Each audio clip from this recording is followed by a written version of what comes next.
위로 내게 없어도 예수, 오직 예수뿐이네.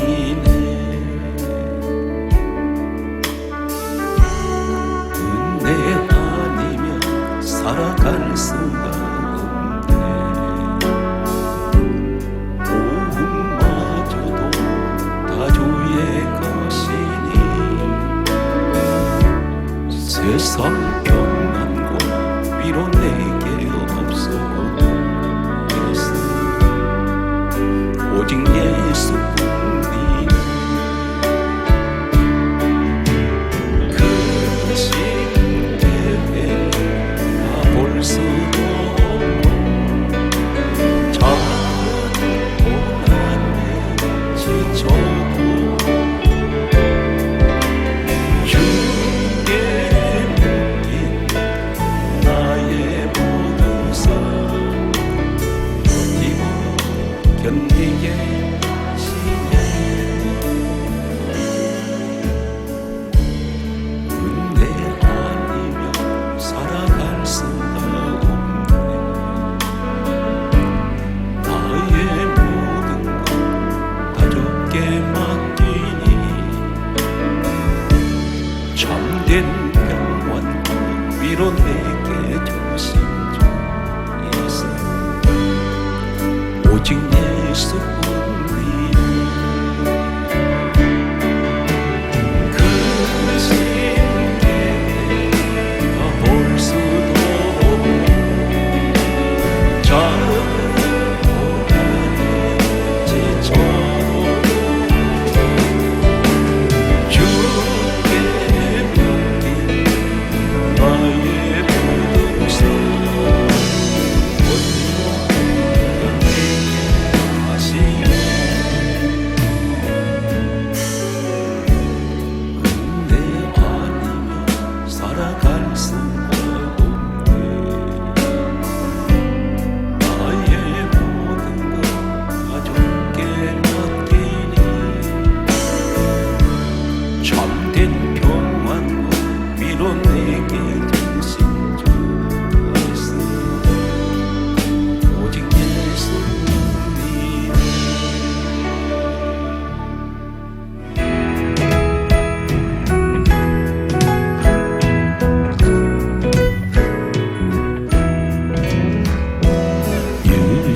예수님이 좋은 걸 어떡합니까? 예수님이 좋은 걸 어떡합니까? 세상의 어떤 것도 이길 수 없네. 예수님이 좋은 걸 어떡합니까? 예수님이 좋은 걸 어떡합니까? 예수님이 좋은 걸 어떡합니까? 날 위해 십자가를 지신 예수님, 예수님이 좋은 걸 어떡합니까? 하나님이 좋은 걸 어떡합니까? 하나님이 좋은 걸 어떡합니까? 세상의 어떤 것도 이길 수 없네. 하나님이 좋은 걸 어떡합니까? 성령님이 좋은 걸 어떡합니까? 성령님이 좋은 걸 어떡합니까? 날 위해 십자가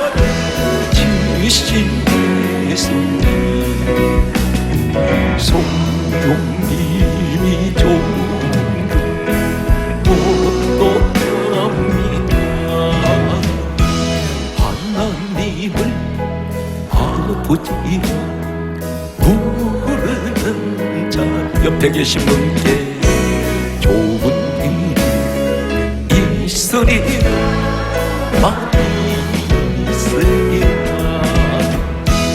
우리 서로 뜨겁게 사랑하는 좋은 일 있으리 크게 있으리라. 예수님 구주 부르는 자들 좋은 있으리라 많이 있으리라. 우리 서로 뜨겁게 사랑하는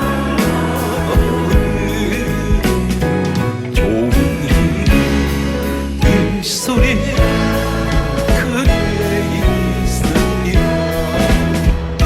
성령님의 인도를 구하는 자들 좋은 일 있으리라 많이 있으리라. 우리 서로 뜨겁게 사랑하는 좋은 일 있으리라 크게 있으리라.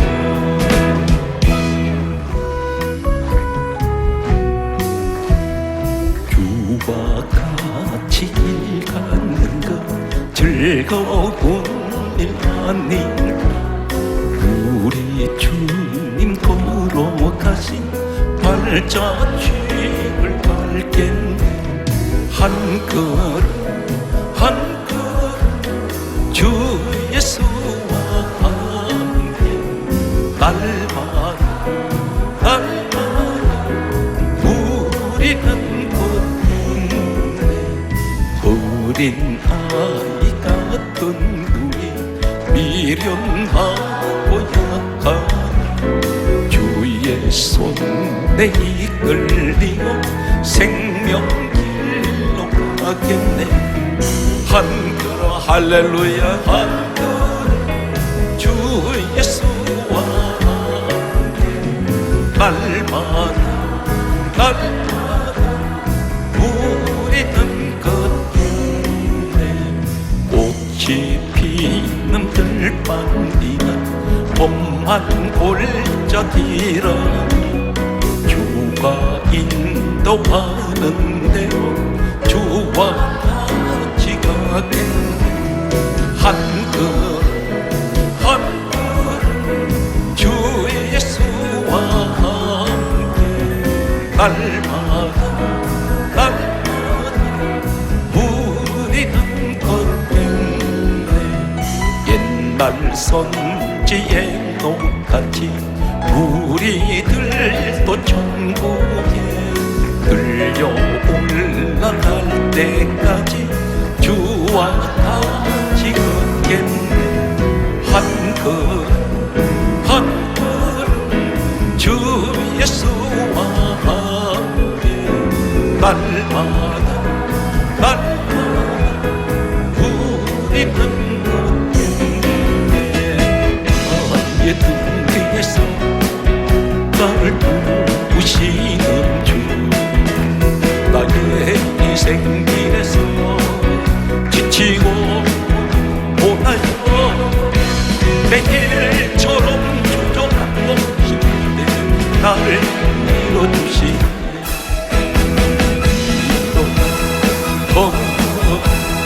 내 값에 힘을 주리니 일어나 놓고 내 손을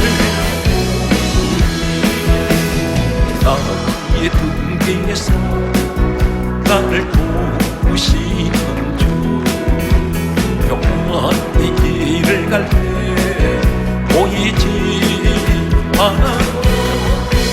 지치고 다가와서 내시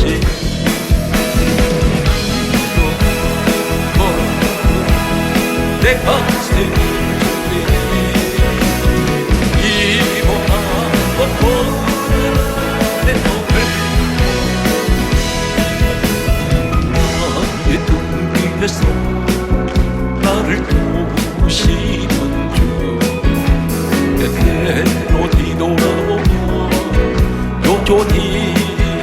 계신 주 잠잠한 비서도 나를 해줘 할렐루야 일어나 거듭 내가 새 힘을 주리 일어나 거듭 내 손을 위대하고 강하신 주님 우리 주 하나님 위대하고 강하신 주님 우리 주 하나님 깃발을 높이 들고 흔들며 왕께 찬양해 위대하고 강하신 주님 우리 주 하나님 위대하고 강하신 주님 우리 주 하나님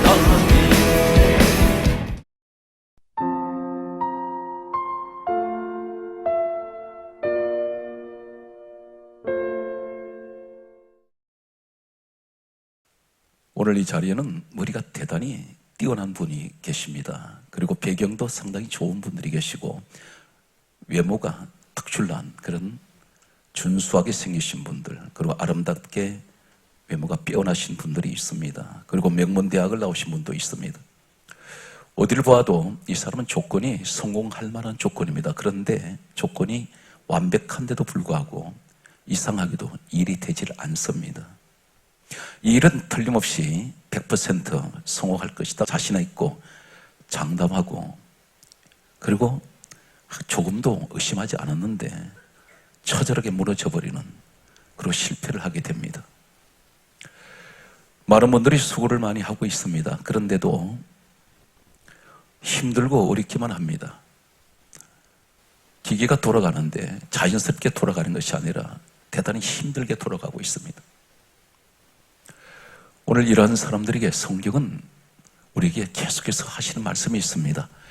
예수님께서 이 땅에 오실 때 성령으로 오셨습니다. 그리고 떠나실 때도 하시는 말씀이 당부하시고 또 당부하셨습니다.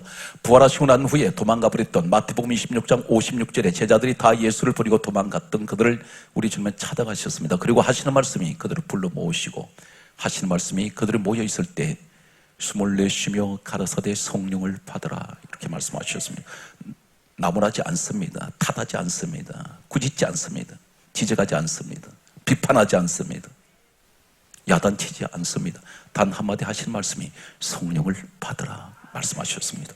떠나시면서 이 땅에서 감람산에서 마지막 떠나실 때 유언처럼 남기신 이 땅에서 33세를 일기로 하늘로 올리어 가실 때에 마지막 이 땅에서 남기시는 한마디는 사도행전 1장 8절에 오직 성령이 너희에게 임하시면 너희가 권능을 받고 예루살렘 온 유대 사마리아 땅 끝까지 이르러 너희는 내 종인 되어라 그렇게 말씀하시고 올려 가셨습니다.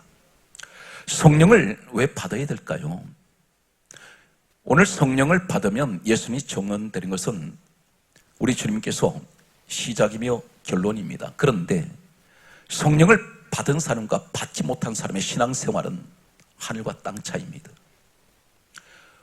오늘 이 시간 사랑하는 성도 여러분 말씀을 듣고 계시다가 반드시 성령을 사모하시고 돈도 귀합니다. 건강도 중요합니다. 자녀들 잘 돼야 됩니다. 가정이 평안해야 됩니다. 그런데 가장 중요한 것은 내게 가장 생명 중에 생명은 성령을 받아야 된다는 사실입니다. 그래야 내 가정이 살아나고 내 자녀가 잘 될 수 있으며 우리 가정이 대대로 명문 가문을 만들 수가 있기 때문입니다. 왜 그렇습니까? 그 가정은 하나님이 책임지는 가정입니다. 내 힘으로 할 때는 한계가 있어요. 항상 우리는 때때로는 벽에 부딪힐 때가 있습니다. 이럴 때는 속수무책이고 쥔태양난입니다. 어떻게 해야 될지 방향 감각을 찾을 수가 없습니다. 나침판이 없어졌습니다. 우리는 한두 번 어쩌면 지금까지 살아오시면서 이런 난관에 서 있는 그런 사람들이 있습니다. 이 사실에 관해서 스가랴 4장 6절에서 하시는 말씀은 따라서 이는 힘으로 되지 않냐고 그게 따라서 오직 나의 신 성령으로 되느니라. 오늘 사랑하는 성도들은 성령님을 이 시간 사모하시기 바랍니다. 그렇다면 성령님은 오늘 성경에 이렇게 강조하고 있습니다. 사도행전 1장 14절 말씀 보게 되면 오로지 마음을 같이하여 전력 기도에 힘쓸 때 성령은 임하십니다. 또 한 가지는 사도행전 10장 44절 말씀을 보게 되면 성령께서 말씀 듣는 모든 사람이 내려오신다 했습니다. 오늘 시간 우리는 말씀을 듣고 있습니다. 분명 성령님은 이 자리에 함께 하실 것입니다. 오늘 또한 우리 주님이 어떤 사람과 함께 하신다 그랬습니까? 성경에 이렇게 강조하고 있습니다. 너희가 두세 사람이 내 이름으로 모이는 곳에는 나도 그들 중에 있느니라. 오늘 이 자리에 우리는 예수 그리스도 이름으로 모였습니다. 예수 이름으로 찬양하고 예수 이름으로 우리 기도합니다. 그렇다면 이 자리는 분명 우리 성령님은 임하시고 우리 예수님이 함께 하실 것입니다. 오늘 주님이 함께 하신다면 놀라운 기적이 일어납니다. 주님이 가시는 곳에는 병명에 상관없이 사람들을 치료하시고 죽은 자도 살려내십니다. 오늘 현장이 되시기를 간절하게 소망합니다. 오늘 성경 말씀을 먼저 접근합니다. 성경에 나타나는 성령 사건, 오늘 이 말씀 속에 여러분이 그 가운데 계시기 바랍니다. 또한 말씀 전하는 저도 그 자리에 있기를 간절하게 소망하면서 오늘 한 사람을 먼저 소개하겠습니다. 17세에 노예로 끌려갔던 한 사람이 있습니다. 이 청소년 17세, 이 소년은 바로 구약의 요셉입니다. 요셉이라는 이 사람은 애굽으로 노예로 끌려갔습니다. 노예로 끌려간 그는 13년 동안 사람으로서는 견딜 수 없는 짐승 같은 그런 취급을 받으면서 그는 정말 죽을 수 없는, 죽기보다 더 괴로운 고통의 나날을 보내게 됩니다. 그런데 이 사람이 신기한 것은 17세에 억울하게 끌려간 이 노예 요셉은 13년 동안 성경 어디를 찾아봐도 단 한마디 불평한 적이 없고 단 한마디 이 사람 입에서는 원망하는 말이 나오지 않습니다. 훗날에 국무총리가 되고 난 후에 자신을 구덩이에 던졌고 은 20에 팔아버렸던 형제들이 먹을 것이 없어서 애굽으로 찾아왔을 때에 이 요셉은 그들을 죽이지 않습니다. 그리고 오히려 이렇게 말합니다. 당신들은 두려워하지 마소서. 내가 당신들과 당신의 자녀들을 내가 먹이고 기르리이다 라고 말하면서 간곡한 말로 위로하였더라 했습니다. 용서의 사람은 사랑의 사람, 그리고 인내의 사람, 그리고 항상 매사가 긍정적인 사람, 이 사람을 가리켜 성경에 이렇게 강조하고 있습니다. 바로 이 사람이 어떤 사람이냐면, 왜 이렇게 이 사람은 원망 한마디 하지 아니하고 불평 한마디 하지 아니하고 남에 대해서 조금도 시기 질투하지 않습니다. 그리고 오히려 자기를 죽이려고 했던 이 사람들을 용서해주고 살려줍니다. 바로 이 사람을 가리켜 성경에 이렇게 정언하고 있습니다. 창세기 41장 38절 말씀을 보게 되면 세상 사람들 입을 통해서 하는 말이 저 사람 속에는 하나님의 영, 성령이 계신다 그랬습니다. 오늘 사랑하는 성도 여러분, 불신자가 하나님의 사람을 그렇게 인정하는 이런 현장이 여러분이 되시길 바랍니다. 바로 이 사람이 어떤 사람입니까? 성령을 받았던 요셉은, 성령의 사람 요셉은, 성령이 함께하는 요셉은 어떤 악조건 속에도 아무리 억울한 일을 당해서도 이 사람 입에서는 원망이 나오지 않습니다. 감사밖에 없습니다. 오히려 감옥에 들어갔던 술 맡은 관원장, 떡 굽는 관원장을 직접 찾아가서 그들을 위로해주고 있습니다. 어찌하여 당신들 얼굴에 근심빛이 있습니까? 이 사람은 애굽에 배경이 없습니다. 아는 사람이 아무도 없습니다. 노예로 끌려간 사람입니다. 더구나 보디발의 아내에게 모함을 당했습니다. 이 보디발이라는 사람은 어떤 사람이냐면 당시에 애굽의 바로왕 다음에 제2인자라고 할 수 있는 서열 2위에 해당되는 바로 보디발 이 사람은 바로왕의 12대장, 오늘날 말씀드리자면 왕의 경호실장입니다. 왕의 신변을 책임지는 사령관입니다. 이 막강한 권력을 가진 이 사람 집에서 모함을 당해서는 감옥에 들어갔던 그에게는 술 맡은 관원장, 떡 굽는 관원장이면 지금으로 말하면 장관급입니다. 이 사람들은 애굽의 배경을 가지고 있습니다. 그들은 권력이 있는 사람들입니다. 부귀영화를 누리던 사람입니다. 그런데 가장 억울한 사람, 아무것도 없는 힘없는 사람이 오히려 가장 힘 있는 사람들에게 찾아가서 그들을 위로하고 있습니다. 왜 그렇습니까? 그런 성령의 사람이기 때문에. 오늘 사랑하는 성도 여러분, 성령의 사람은 자신이 자신을 분별할 수 있는 방법이 하나 있습니다. 나는 성령님이 함께 하시는 사람이라고 하는 사람은 그 입에서 어떤 일이 있어도 불평이 나오지 않습니다. 오히려 감사밖에 안 나옵니다. 남을 원망하지 않습니다. 아무리 내게 억울한 일을 내가 당했다 할지라도 남에게 원수를 갚으려고 하지 않습니다. 우리 주님이 이 땅에 오신 것은 죄인들을 구원하시기 위해서 십자가에서 그분이 죽으시면서 모든 죄인들을 용서하여 주시고 사랑하셨습니다. 심지어 예수님을 십자가에 못 박는 자들을 향하여 아버지 저들을 사하여 주옵소서. 저들이 하는 것을 알지 못합니다. 주님을 못 박는 자들을 현장에서 하나님께 그렇게 기도하셨던 우리 주님은 오히려 그들을 변호하고 있습니다. 바로 요셉은 성령의 사람이었습니다. 성경 말씀을 계속해서 보게 되면 사랑하는 성도들은 여러분 각 교회에 각자의 직분을 가지고 있습니다. 그런데 그 직분이 내가 가지고 싶어서 가진 것이 아니고 목사님이라는 분이 나에게 직분을 맡겼으니까 내가 이 직분을 억지로라도 내가 맡아야 된다는 생각을 가지시면 안 됩니다.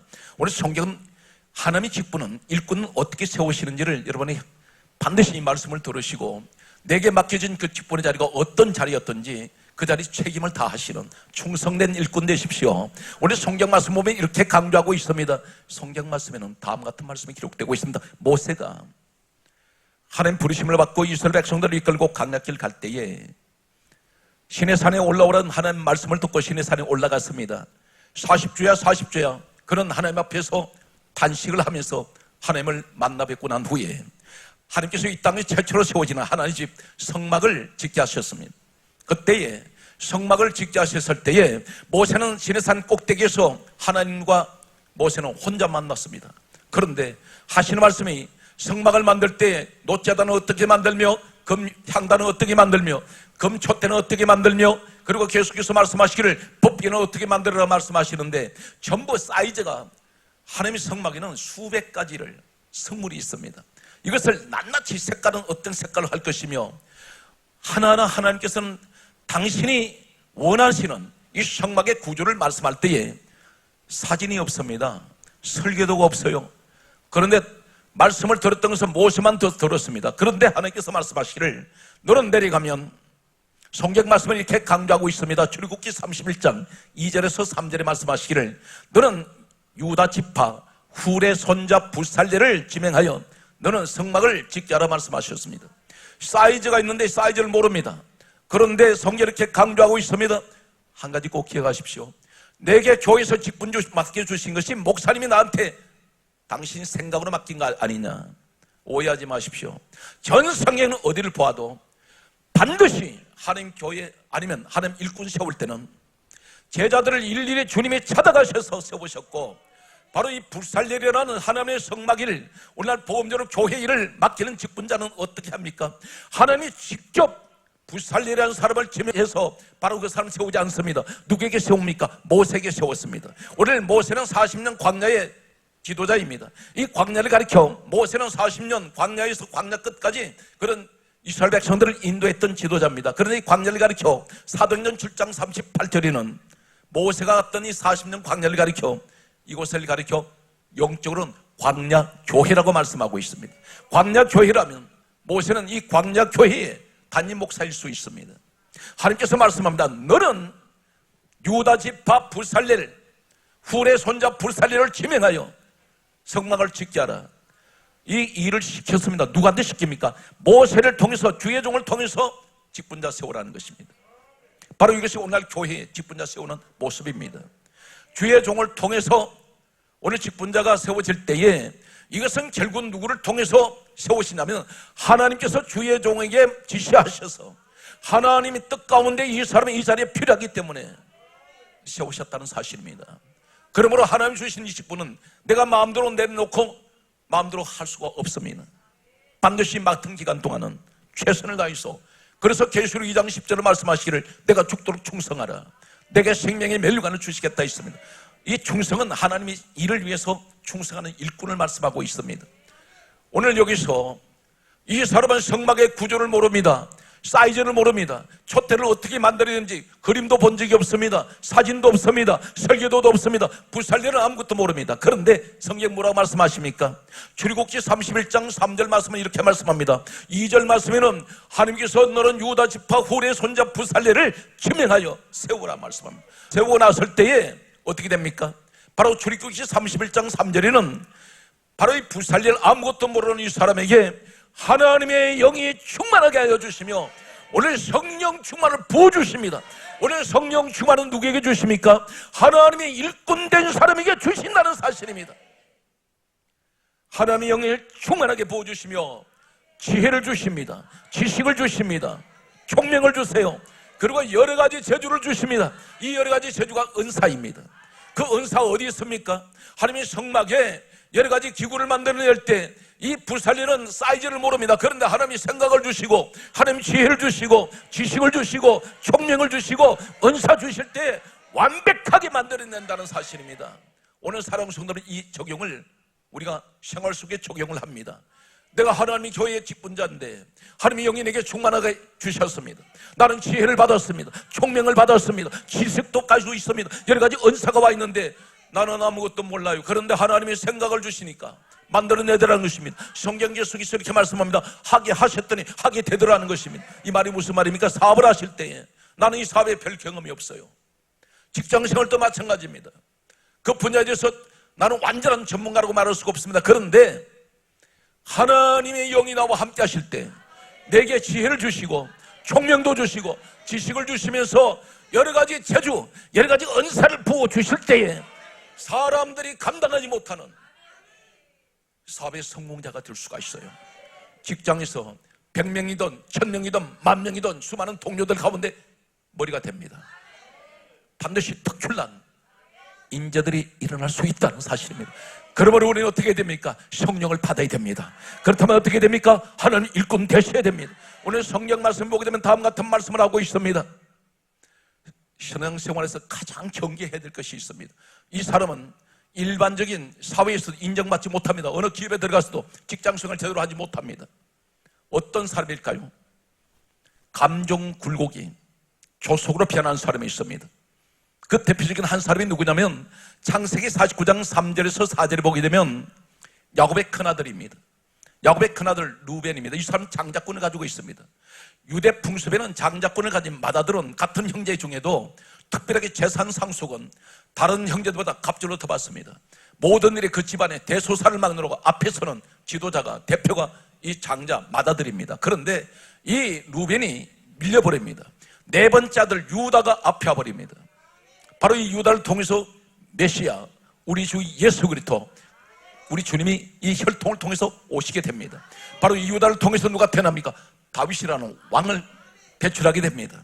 솔로몬이 왕이 태어납니다. 왕족 가문이 됩니다. 그런데 이 루벤을 가리켜 이렇게 말씀하고 있습니다. 오늘 성경 말씀 보게 되면 이 루벤이라는 사람은 역사적으로 보게 되면 학설에는 대단히 뛰어난 사람이었습니다. 특출난 그런 인물이었습니다. 그런데 성경이 이렇게 강조하고 있습니다. 창세기 49장 3절 말씀 보게 되면 루벤아 너는 위강이 초동하고 권능이 탁월하도다마는 너는 탁월치 못하려니 너는 물의 끓음 같았은즉. 이 말이 무슨 말입니까? 바글바글 성격이 감정 굴곡이 마치 물 끓듯 하다는 것입니다. 신앙생활에서 요동치는 성격이 있습니다.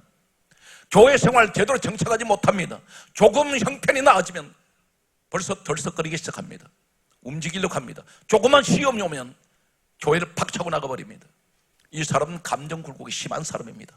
다른 것도 아닌 내 기분에 맞지 않는다는 것입니다. 목사가 내 마음에 들지 아니하고 성도가 마음에 서로가 자기 기준잣대에서 조금만 벗어나면 전부 교회 생활이 이기적인 개인주의, 자기 중심적이라는 것입니다. 하나님 중심이 아니에요.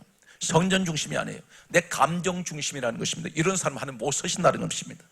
성경에 늘 변함이 없는 우리 주님은 이렇게 말씀합니다. 하나님 아버지를 가리켜 그는 회전하는 그림자도 없다 있습니다. 전혀 움직이지 않습니다. 어제나 오늘이나 내일도 그분은 영원히 변함이 없으세요. 우리 주님은 십자가에 못 박으시까지 우리를 사랑하신 우리 주님은 우리 하나님께서는 오늘도 여러분을 사랑하십니다. 그렇다면 우리는 어떻게 됩니까? 날마다 한 가지 기억하세요. 신앙생활이 날마다 봄 계절 같습니까? 아닙니다. 겨울이 옵니다. 눈보라가 칠 때가 있습니다. 꽁꽁 얼어붙을 때가 있습니다. 무더운 여름을 맞이할 때가 있습니다. 신앙생활은 일정하지가 않습니다. 항상 얼음이 닥쳐요. 그러나 비가 오나 눈이 오나 항상 바람이 불어도 내 신앙생활은 변함없는 상록수 같은 그런 계절이 되셔야 됩니다. 오늘 사랑하는 성도 여러분, 이 축복의 주인공이 여러분이 되십시오. 오늘 성경 말씀을 계속해서 여러분에게 소개합니다. 사랑하는 성도 여러분, 이제 제가 전하는 내용을 들으시고 오늘 이 말씀의 주인공이 되십시오. 우리는 삼손을 알고 있습니다. 삼손이라는 사람이 어떤 사람입니까?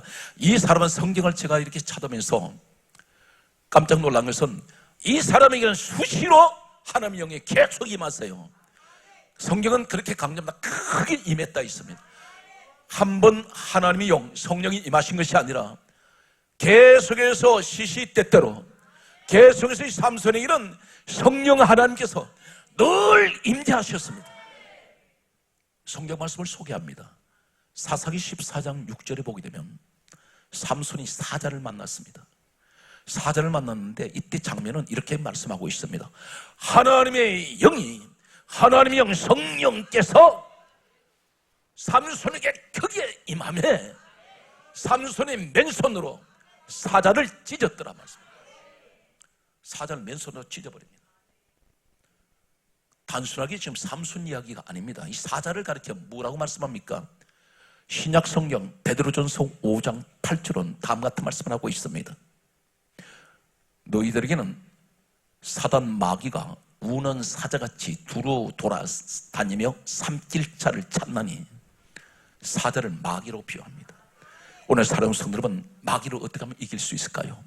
내게 성령 하나님이 임할 때에 사단 마귀를 잡을 수가 있습니다. 사단 마귀 권세를 이길 수가 있습니다. 우리가 죄를 이기는 방법 한 가지밖에 없습니다. 성령이 나와 충만하게 내게 임할 때 나는 죄를 이길 수 있어요. 죄를 미워합니다. 죄를 멀리하게 됩니다. 죄가 도망가 버립니다. 성경 말씀은 이렇게 기록합니다. 죄가 있는 것은 마귀가 있느니라. 항상 마귀가 있는 것은 죄가 있고 죄가 있는 것은 마귀가 있어요. 그래서 죄를 이긴다는 것은 마귀를 이기는 것입니다. 언제 이깁니까? 성령이 함께할 때. 오늘 사랑하는 성도 여러분, 여러분이 그 축복의 주인공이 되시기를 간절하게 소원합니다. 그래서 우리는 기도할 때마다 성령을 구하셔야 됩니다. 오늘 성경 말씀은 계속해서 삼손에 관해서 이렇게 말씀하고 있습니다. 사사기 14장 19절의 말씀을 보게 되면 이 삼손에게는 사람들이 감히 이길 수가 없습니다. 성경은 이렇게 강조합니다. 30명이 삼손에게 달려들었는데 삼손이 혼자서 30명을 죽이고 이겼더라 말씀합니다. 사랑하는 성도 여러분, 성령의 사람은 사람을 겁내지 않습니다. 숫자를 무서워하지 않습니다. 오늘 시간 사랑하는 성도 여러분, 지금까지 사람에게 얼마나 상처를 받고 살아왔습니까? 그러나 성령이 함께하는 요셉은 상처가 없어요. 늘 이 사람은 가장 약한 자면서 가장 강한 자를 찾아가서 위로하는 사람입니다. 당당합니다. 오늘 여러분 두려워하지 말고 담대하십시오. 그러기 위해서는 어떻게 됩니까? 성령을 사모하십시오. 오늘 성경 말씀은 계속해서 이렇게 강조하고 있습니다. 역시 삼손에 관해 이렇게 말씀하고 있습니다. 삼손이 들릴라로 인해서 그런 잡혀서 두 눈이 빠지고 그리고 그런 밧줄이 묶였습니다. 성경 사건은 이렇게 기록하고 있습니다. 사사기 15장 14절의 말씀을 보게 되면 삼손을 묶고 있던 밧줄이 얼마나 튼튼하게 묶었는지 밧줄을 묶었는데 성령 계속해서 강조합니다. 오늘 사사기 14장 6절과 사사기 14장 19절과 사사기 15장 14절의 말씀을 보게 되면 계속해서 이 삼손에게는 성령 하나님의 영이 임하며 하나님의 영이 임하며 우리에게 성령이 임하게 하여 주시옵소서. 사사기 15장 14절의 말씀을 보게 되면 밧줄에 묶여있는 이 삼손이 성경 강조합니다. 하나님의 영이 삼손에게 임할 때에 삼손을 묶고 있던 이 밧줄이 불에 탄 줄같이 다 터져버립니다. 여러분 무엇이 나를 결박하고 있습니까? 가난이라는 것이 눈에 보이지 않는 그것이 결박이 돼서 나를 꼼짝 못하게 만들고 있습니다. 머리는 좋은데 재능은 있는데 배경은 좋은데 돈이 부족합니다. 이게 가난이 나를 묶어 놓았습니다. 그런데 성령 하나님이 함께하면 자유함을 주세요. 누가복음 4장 18절에 이렇게 말씀합니다. 주의 성령이 내게 임하셨으니 따라서 포로된 자에게 자유를. 우리는 무엇의 포로가 되었습니까? 죄의 포로가 되었습니까? 아니면 환경의 포로가 되어 있습니까? 성령 하나님이 함께 하신다면 나는 자유해질 수가 있습니다. 간절하게 소망합니다. 주여, 우리 한국교회가 하나님 부흥을 가로막고 있는 우리 아버지 하나님이 한국교회, 특별히 민족이 하나님께서 막혀있는 것들이 있습니까? 무엇이 우리를 결박하고 있습니까? 우상의 저주로부터 하나님 풀어지게 하여 주옵소서. 악한 영이 떠나가게 하여 주옵소서. 성령이 우리 민족에게, 성령이 우리 한국교회에 충만하게 임하게 하여 주시옵소서. 오늘 성경 말씀은 계속해서 다음과 같은 말씀을 우리에게 하고 있습니다. 다윗이라는 사람이 있습니다. 이 다윗은 BC 1040년에 태어났던 사람으로 알려집니다. BC 1025년 15세 때에 그런 이스라엘 2대 왕으로 지명을 받습니다. 역시 사무엘이라는 종을 하나님 보내셔서 이 목동 어린 소년을 이스라엘 왕으로 세우시려고 지명하셨습니다. 하나님께서 주의 종을 통해서 세우시게 됩니다. 그리고 그는 BC 1010년, 역사는 이렇게 정언하고 있습니다. 그의 나이 30세가 되었을 때 이스라엘 초대왕 사울왕 다음에 2대 왕으로 왕위에 오르게 됩니다. 이 사람 어떤 사람일까요? 신구약에 성령 사건 한 가지씩만 소개하고 있습니다. 사무엘상 16장 13절의 말씀을 보게 되면 이 소년 다윗에게 하나님의 영이 다윗에게 임하셨다고 되어 있습니다. 그런데 신약에 와서는 마태복음 22장 43절에 보게 되면 이 다윗을 가리켜 성령의 감동을 받았다고 기록되어 있습니다. 오늘 사랑하는 성도들은 성령님이 나와 함께 하셔야 됩니다. 그래서 우리 하나님 말씀하시기를 스가랴 4장 6절을 다시 구체적으로 강조합니다.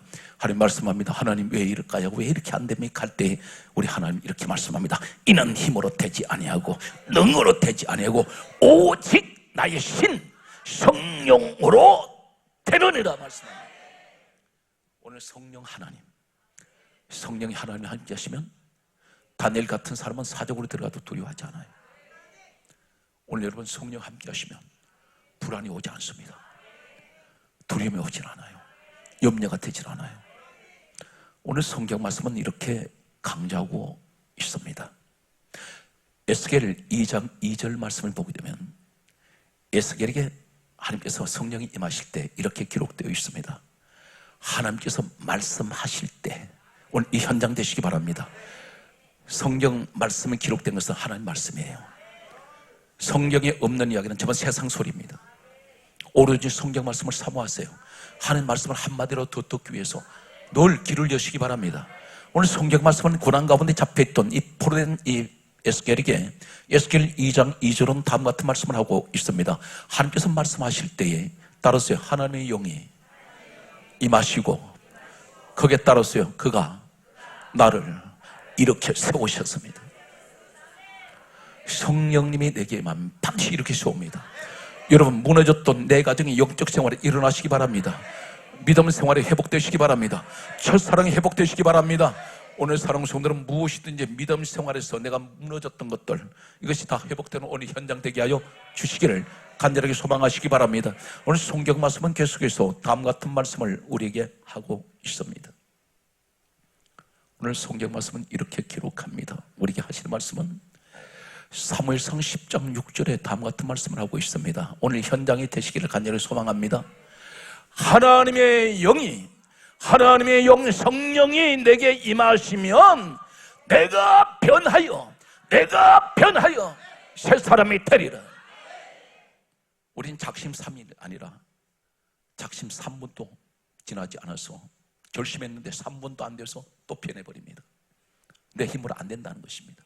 나는 어쩔 수 없이 내 성격 하나도 나는 내 마음대로 컨트롤 못합니다. 그런데 성령님이 함께하면 내가 변합니다. 내가 새 사람 될 수 있어요. 그래서 우리는 이렇게 고백해야 됩니다. 하나님 나는 아무것도 못해요. 나는 나 자신도 다스리지 못합니다. 나는 연약합니다. 하나님 오늘도 결심했는데 또 무너져 버렸습니다. 이제는 하나님 제가 주님 앞에 간절히 소원합니다. 성령님 나를 변화시켜 주세요. 그리고 새 사람 되기를 원합니다. 사랑하는 성도 여러분 오늘 현장의 그 주인공이 되시기를 간절하게 소망합니다. 주여 따라하세요. 주여 내 힘으로 안 됩니다. 거기 하세요. 성령님 나를 도와주세요. 거기 하세요. 나는 연약합니다. 나는 잘 무너집니다. 우리는 때로는 혈기도 냅니다. 실수도 해요. 아무리 믿음 안에 살아가지만 세상 것을 기웃거릴 때가 있습니다. 그러나 이것을 다 끊을 수 있는 방법은, 우리는 어차피 가장 약한 육신의 옷을 입고 있기 때문에 늘 넘어지고 실패할 수밖에 없어요. 우리 솔직한 모습입니다.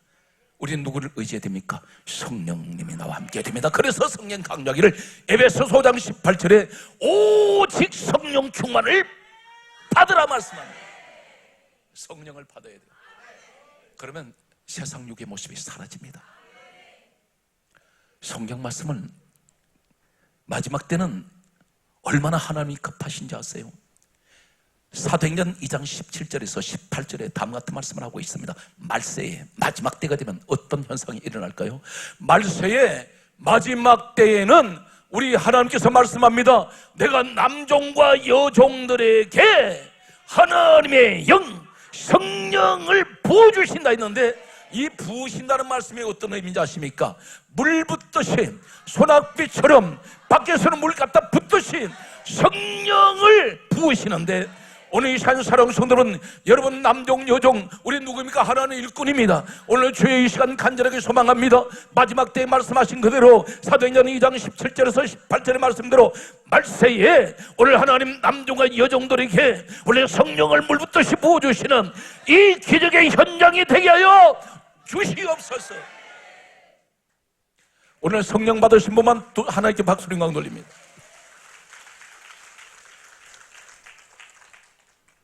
오늘 우리는 별의별 고민 걱정 다 하고 앉았습니다. 내가 자녀 걱정 안 해서 그 자녀가 해결될 거야. 그렇지 않습니다. 그럼 어떻게 해야 돼요? 하나님이 해결하시도록 해야 돼요. 하나님은 무슨 일은 다 하실 수 있습니다.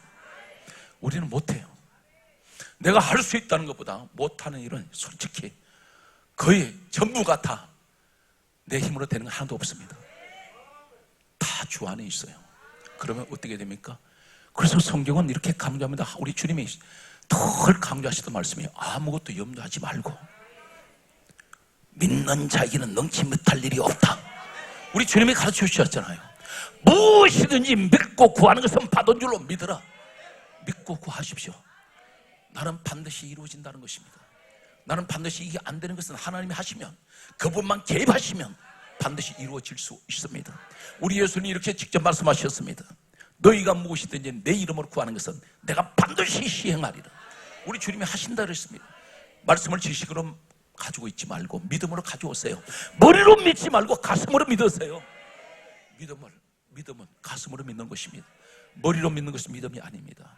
머리에서 가슴까지 내려오는 이 믿음이 30년 걸릴 때 있어요. 잣대로 갖다 대면 30cm밖에 안 되는데 이것이 30년 걸려서 내려올 때가 있습니다.